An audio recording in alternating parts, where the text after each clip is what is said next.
બિલકુલ, હું અનિરુદ્ધસિંહ જાડેજા અને ગુજરાત સંકલન સમિતિના પ્રતિનિધિત્વ તરીકે અને ગુજરાતની 120થી વધારે સંસ્થાઓના રિપ્રેઝેન્ટેટિવ તરીકે આજે અમે 5 લોકો અહીંયા છે તે ઓબ્ઝર્વર છે જે ઇલેક્શન કમિશન તરફથી નિમવામાં આવે છે, જેમણે સીધું રાષ્ટ્રપતિજીને પોતાનો રિપોર્ટ આપવાનો હોય છે. એ રાષ્ટ્રપતિજીના પ્રતિનિધિત્વ અહીંયા કરી રહ્યા છે.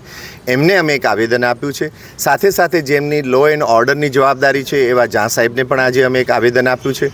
સાથીઓ, પત્રકાર મિત્રો, ધન્યવાદ, તમે ખાસ અહીંયા આવ્યા છો, આપનો આભાર વ્યક્ત કરીએ છીએ. સાથે સાથે આપના માધ્યમથી અમે આજે સરકારશ્રીને અને ગુજરાતના બ્યુરોક્રેટ્સ આલમને અમે એક નિવેદન કરવા ઈચ્છીએ છીએ કે ગઈકાલના દિવ્ય ભાસ્કરના સમાચાર ઉપર જો આપણે વિશ્વાસ કરીએ, અને કરવો જોઈએ, કારણ કે દિવ્ય ભાસ્કર એક જવાબદાર પત્ર તરીકે એમણે છાપ્યું છે.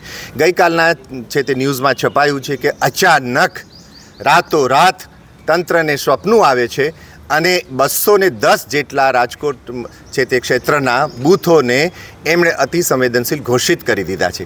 અમારો પ્રશ્ન છે કે શું આ કોઈ પાકિસ્તાનની બોર્ડર છે? શું અહીંયા કઈ હત્યાઓ થઈ છે? શું છે તે પાછલા 5 વર્ષની ચૂંટણીઓમાં આ બૂથો પણ આ પ્રકારના છે તે પરિસ્થિતિઓ ત્યાં હતી?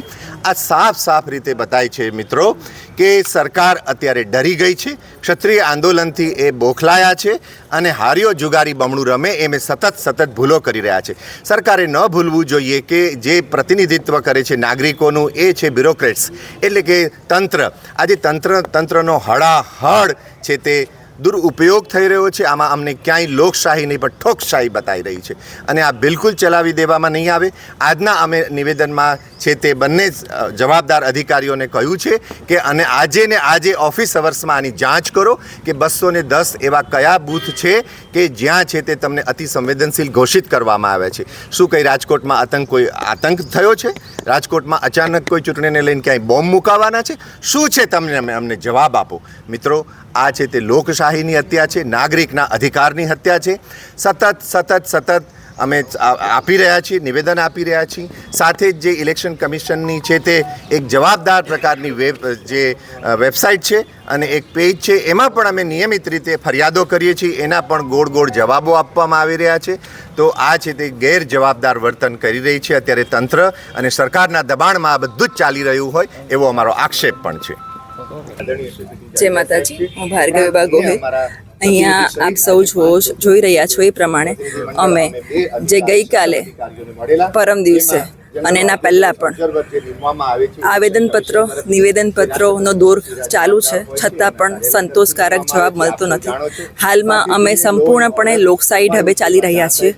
ત્યારે જે આંકડો જાહેર કરવામાં આવ્યો છે એક જાણીતા સમાચાર પત્રક દ્વારા, ત્યારે અમને ખૂબ દુઃખ થાય છે અને આનું નિરાકરણ તાત્કાલિક ધોરણે લાવવા માટે થઈને અમે હાલમાં ચૂંટણી પંચના અધિકારી સાથે અને ઝા સાહેબ પાસે નિવેદન લઈને આવ્યા છીએ કે અમને તાત્કાલિક ધોરણે જે 210 સેન્સિટિવ બૂથ જાહેર કર્યા છે આંકડા સાથે, તો એવો 39 આચારસંહિતા જાહેર કર્યાના 39 દિવસ પછી અચાનક એવું તો શું થયું, એની કોપી સાથે અમે અહીંયા આગળ આવેદનપત્ર આપ્યું છે અને તાત્કાલિક ધોરણે એની ચોખવટ કરે કે એવું મોદીના ગુજરાતમાં અને રંગીલા રાજકોટમાં શું થઈ ગયું કે તાત્કાલિક ધોરણે આ બધી વસ્તુ જાહેરાત કરવી પડી.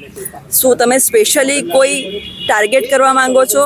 અમે સંપૂર્ણતાથી લોકશાહી ઢબે જાગૃતતા સાથે સ્વયંશિસ્ત સાથે આગળ વધી રહ્યા છે. જે લોકશાહી અને નાગરિક મૂલ્ય હણાતા હોય એવું અહીંયા દેખાઈ રહ્યું છે. લોકશાહીઓનું અને નાગરિક મૂલ્યનું હનન કરવું એ શાસક પક્ષ દ્વારા કોઈ દબાણ છે.